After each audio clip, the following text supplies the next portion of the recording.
right, here is part 2 of your test review.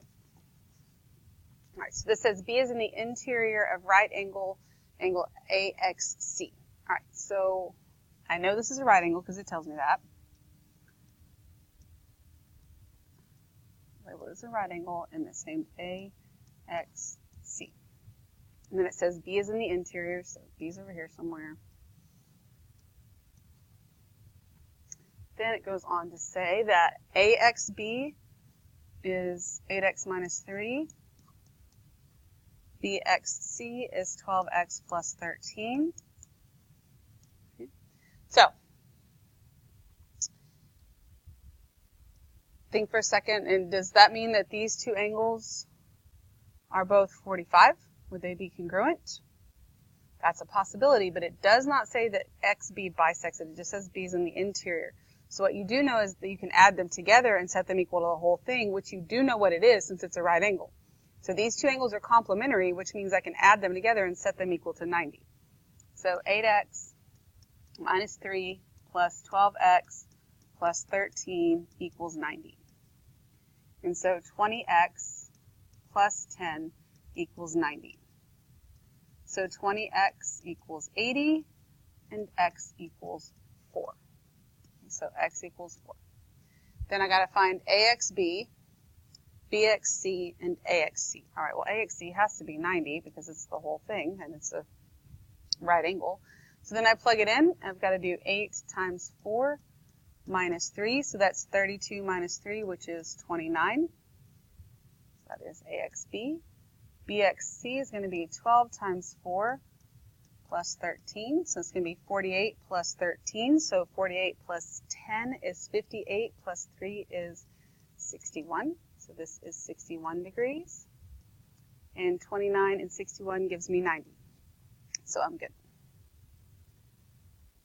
All right. Number 27. These angles are a linear pair. So linear pair is the best name for them. That does mean that they're also adjacent and supplementary. So the supplementary part tells me what to do with them. And that means I'm going to add them together. So 4x plus 41 plus 7x plus 40 equals 180. So first step, zero work, you just plug it in. So then this is going to give me 11x plus 81 equals 180. So 11x equals 99, x equals 9. So x equals 9, measure of angle 1, it's going to be 4 times 9 plus 41. So 4 times 9 is 36, plus 41 is going to be 77. So this is 77 degrees, which means I know that angle 2 should be 103, so let's see if that's what happens. 7 times 9 plus 40, so that's 63 plus 40, that is 103, and that's good because then that means that those two add to give you 180. All right, so coordinates of the midpoint of line segment CH with endpoints at these two locations. So your midpoint formula is x1 plus x2 over 2. y1 plus y2 over 2. I can label my points x1, y1, x2, y2, and just plug them in. So 31 plus 17 over 2, and 17 plus 29 over 2. So 31 and 17 is 48, divided by 2 is going to give me 24. 17 and 29 is going to be 46 divided by 2, which is 23. There's no order here. Okay, then it says M is the midpoint of line segment AB. A has the coordinates of 5, 0, and M has the coordinates of negative 2, 3. Find the coordinates of B. All right, so I know the midpoint. M is the midpoint, and they gave me M. So the midpoint, which is negative 2, 3, is equal to the midpoint formula, which is where we average the two x's. So I'm looking for xy. All right, the coordinates of B are at xy. I don't know what they are, right? And so I'm going to call those x1, y1, and these are going to be x2, y2. So that when I go and plug them in, I get x1 plus x2, so it's going to be x plus 5 over 2. y1 plus y2, this will be y plus 0 over 2.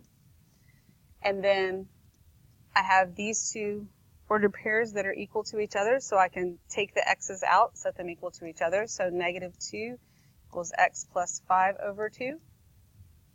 Then I can solve for x, so we'll multiply both sides by 2 and get negative 4 equals x plus 5, which means x equals negative 9. Okay, and then I'm going to take the y's out, so 3 is equal to y plus 0, which is just y over 2, which means y equals 6. So coordinates of point B is at negative 9, 6.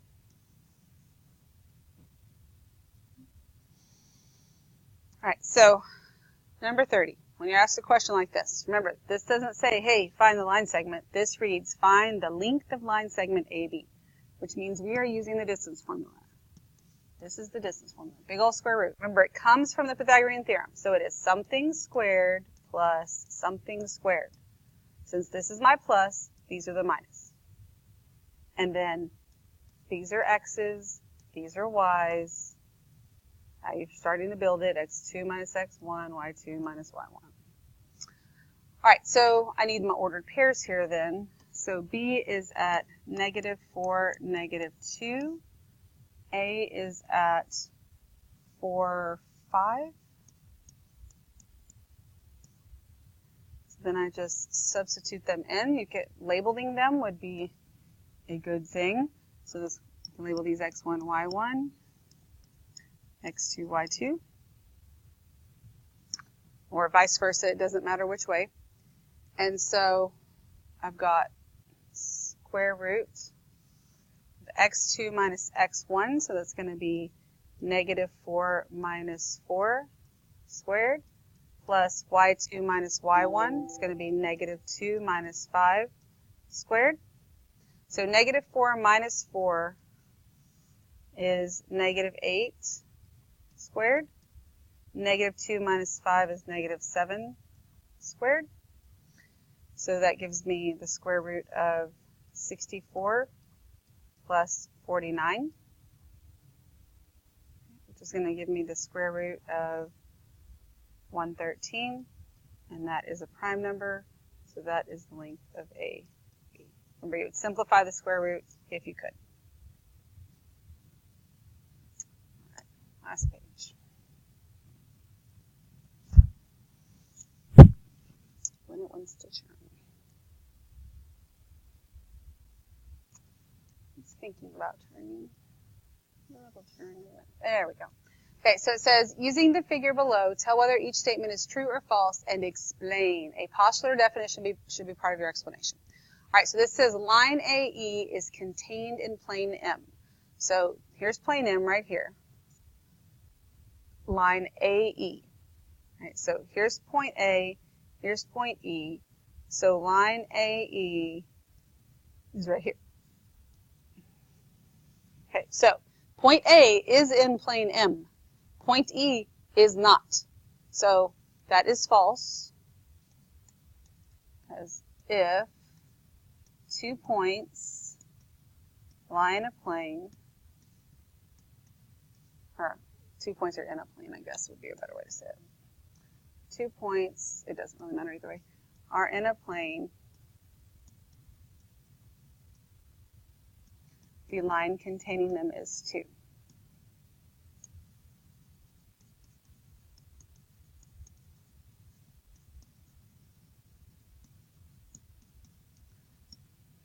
And then we could also say that because of that, point E is not in plane M.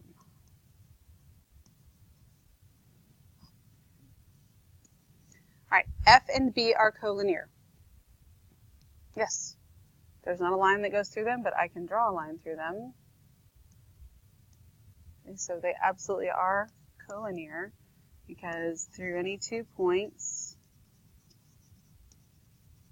any 2 points, there is exactly one line.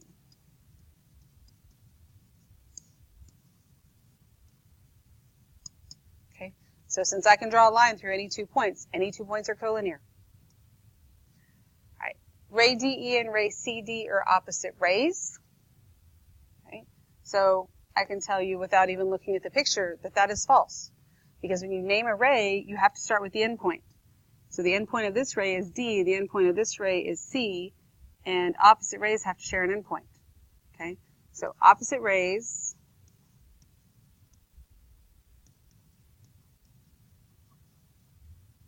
share an endpoint and create a line. Oops.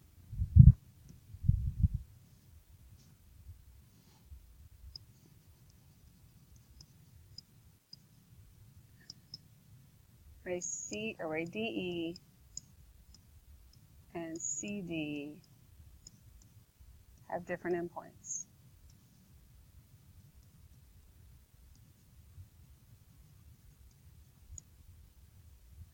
So that would be a false. If you need to see them on this picture, then this is ray DE and this is ray CD.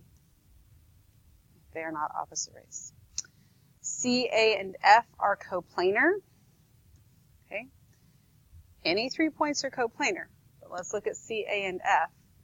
C, A, and F. A lot of times people will try and tell me that is false because F is in plane M and A and C are in plane N, and they are. But I can also have another plane coming in diagonally and going through those 3 points because those are 3 non-collinear points. And through any 3 non-collinear points, there is exactly one plane. So because of that, they have to be coplanar.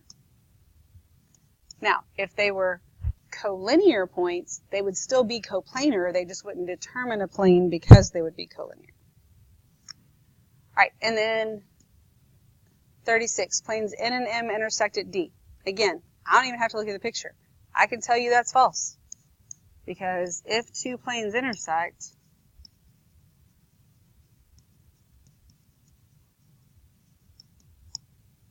they intersect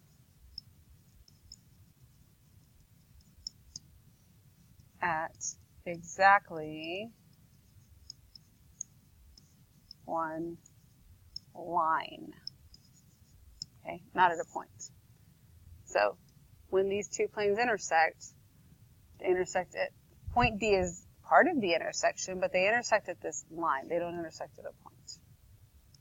And draw on your picture. It will help you to shade and color and draw in things with your pencil and so forth. All right, so we're going to use the figure below, name each of the following, and explain. A postulate or definition should be part of your explanation. All right, so the intersection of planes BAF and GHE. All right, well, if 2 planes intersect, then their intersection is, remember, you should be able to do your explanation most of the time before you do anything else. Now, BAF, remember, we're not going to connect the dots. You don't go in here and connect the dots of BAF and get a triangle. Plane BAF is the top of this prism here. GHE, again, I don't connect the dots and get a triangle. It's referring to this whole plane over here. Okay, so they intersect. They share this right here. This is their intersection. It would be line FE. And the answer has to be a line because if 2 planes intersect,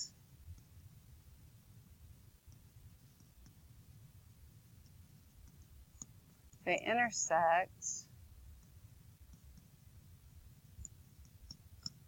at exactly one line. Then the intersection of plane DAB and line HC. So when a plane and a line intersect, you got 3 choices. Or that's a ray. But either way, it could pass through, it could live in the plane, or it could not touch it at all. So the intersection of plane DAB. So DAB is the side over here. And ray HC. Okay, so I start at H, and I go through C like so. All right, so that ray does not live in the plane, so the intersection is not the ray. It does intersect it, so it's also not that they don't have any intersection at all. It passes through it, so the intersection is a point. Okay. And ray HC passes through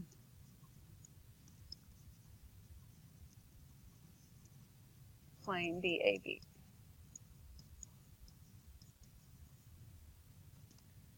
Then I have a point collinear with G. All right, now, when you're asked a question like this, it is asking you one from the picture because, yeah, any 2 points are collinear, so really I could pick any of them. We'll just pick D. It's the easiest, but there's lots of options here. But don't pick like Q just to make something up. So that would be D, and then we could say through any 2 points, there is exactly one line. Okay, so that is it for your test review. You need to also make sure you go over all the homework that you have received back from me. If you've missed anything, figure out why you missed it so that it doesn't happen again. Read through your ISN, know your postulates, know those pages. Read through your notes on each page so that you are ready for this test. If you do not prepare for this test, you will regret it, okay? So make sure that you actually study. If you've never had to study before, now is when you need to start. Okay, remember I'm also going to grade your ISNs tomorrow, and both parts of the review are due tomorrow.